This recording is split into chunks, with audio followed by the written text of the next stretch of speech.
Assalamualaikum warahmatullahi wabarakatuh. Halo semuanya, perkenalkan saya Naisha Salsabila dengan NIM 742352024110 dari program studi Hukum Tata Negara Fakultas Syariah dan Hukum Islam Yayan Bone.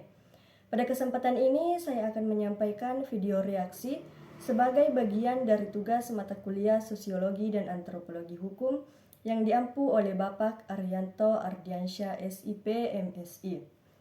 Tema yang akan saya bahas hari ini adalah analisis kasus korupsi di pemerintahan daerah, perspektif sosiologi dan antropologi hukum pada kasus korupsi APBD di Maluku.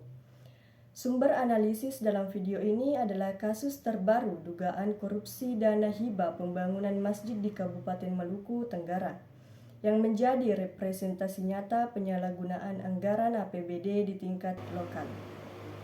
Video yang saya gunakan berjudul Mantan Bendahara Pembangunan Masjid di Maluku Tenggara jadi tersangka korupsi dan hibah.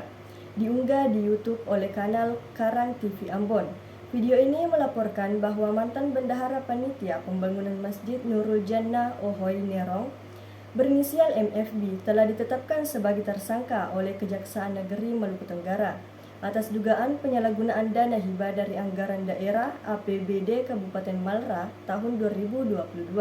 Berdasarkan hasil audit dan penyidikan awal, dana hibah tersebut yang seharusnya untuk pembangunan masjid disinyalir diselewengkan.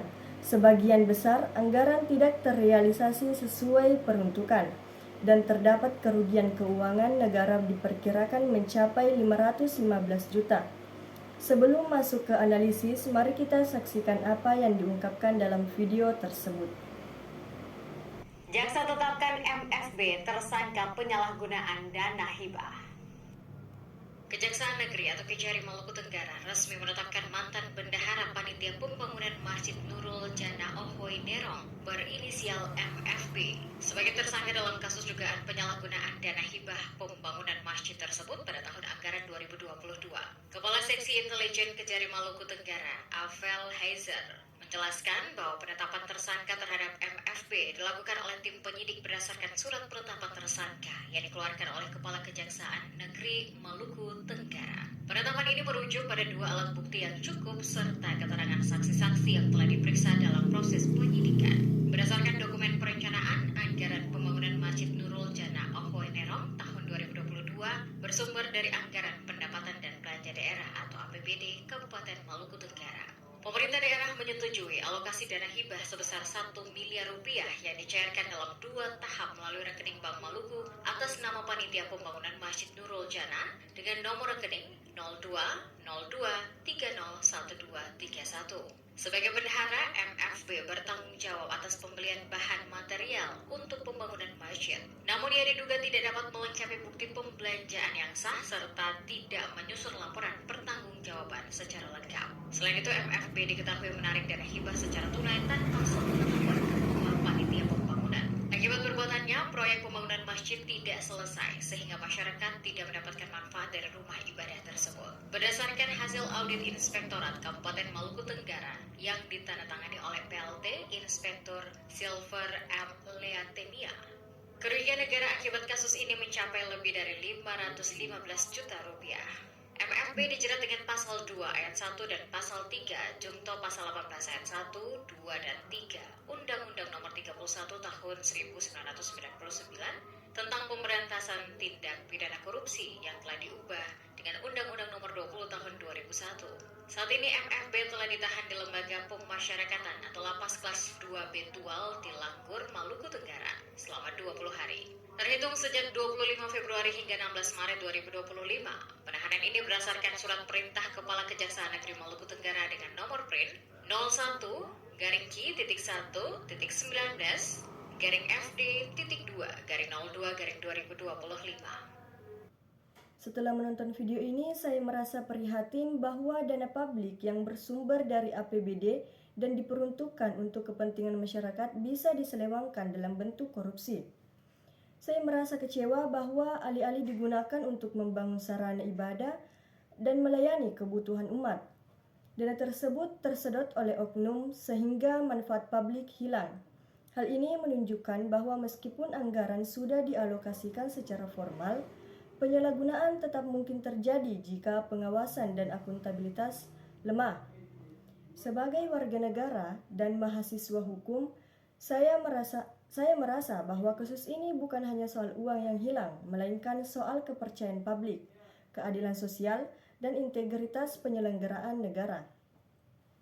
Selanjutnya, saya akan memasuki bagian reaksi dan analisis yang terdiri dari 4 fokus utama. Yang pertama, analisis dari perspektif sosiologi hukum. Kedua, analisis dari perspektif antropologi hukum. Ketiga, relevansi kasus ini dengan materi perkuliahan serta konteks pengelolaan APBD. Dan keempat, pelajaran serta implikasi yang dapat diambil dari peristiwa tersebut. Dari perspektif sosiologi hukum, kasus ini mencerminkan ketimpangan relasi kekuasaan di tingkat daerah yang melemahkan fungsi pengawasan terhadap penggunaan dana hibah. Meskipun regulasi telah tersedia, efektivitasnya terhambat oleh budaya birokrasi yang masih dipengaruhi patronase dan toleransi terhadap penyimpangan. Kondisi tersebut menjadikan praktik korupsi seolah normal, sehingga masyarakat tidak memiliki posisi yang cukup kuat untuk melakukan kontrol terhadap pengelolaan anggaran publik.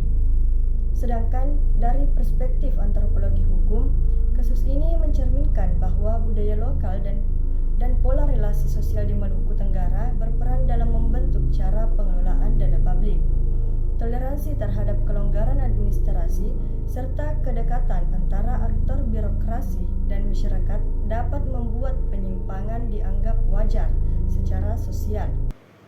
Korupsi kemudian terinstitusionalisasi sebagai bagian dari praktik keseharian karena lemahnya sanksi sosial dan kebiasaan melihat proyek publik diselewengkan. Akibatnya masyarakat kehilangan hak atas fasilitas yang seharusnya mereka terima. Muncul ketidakadilan sosial dan kepercayaan terhadap pemerintah daerah semakin menurun. Selanjutnya, kasus ini relevan dengan materi perkuliahan karena menunjukkan bahwa pengelolaan APBD tidak hanya bergantung pada aturan formal, tetapi juga pada dinamika sosial dan budaya. Di Maluku Tenggara, ketimpangan kekuasaan, lemahnya budaya akuntabilitas, dan minimnya kontrol publik membuat hibah atau APBD rawan disimpangkan. Hal ini menegaskan pentingnya transparansi, partisipasi masyarakat, dan pengawasan yang kuat agar anggaran benar-benar digunakan untuk kepentingan publik. Adapun poin penting yang dapat dipetik ialah bahwa transparansi dan akuntabilitas dalam pengelolaan APBD harus diperkuat, disertai pemberdayaan masyarakat sebagai pengawas publik. Penguatan pendidikan hukum dan budaya integritas di tingkat lokal juga diperlukan guna mencegah pembenaran korupsi melalui norma informal. Selain itu, penegakan hukum harus ditopang oleh birokrasi yang bersih dan struktur sosial yang mendukung. Pada akhirnya, korupsi perlu dipahami sebagai masalah sistemik, sehingga solusi yang ditempuh pun harus bersifat menyeluruh, tidak hanya menyasar individu pelaku.